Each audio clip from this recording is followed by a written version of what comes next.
Miljødemokraterne er et liberalt miljøparti, som bakker op om en regering med Lars Løkke Rasmussen som statsminister. Dog mener vi, at der er for meget snak og for lidt handling i kampen mod global opvarmning. Noget må gøres. Miljødemokraterne mener, at liberalisme og bæredygtighed kan gå hånd i hånd.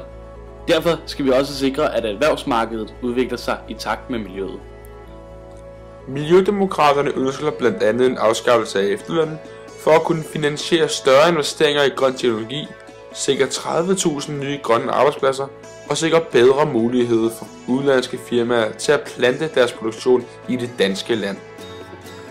Alternativet for et større fokus på miljøpolitikken er derfor ikke ved at skifte blok, men at sætte kryds ved M.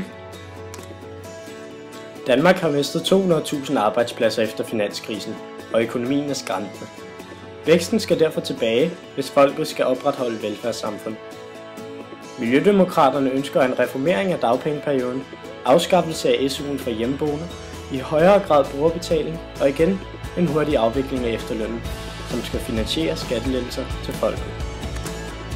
Væksten finder vi altså ved at give folket større magt over egen kapital og ved investeringer i grøn teknologi og grønne arbejdspladser. Valget er lige til. Ønsker du også en bæredygtig fremtid for de kommende generationer? Så sæt kryds ved M.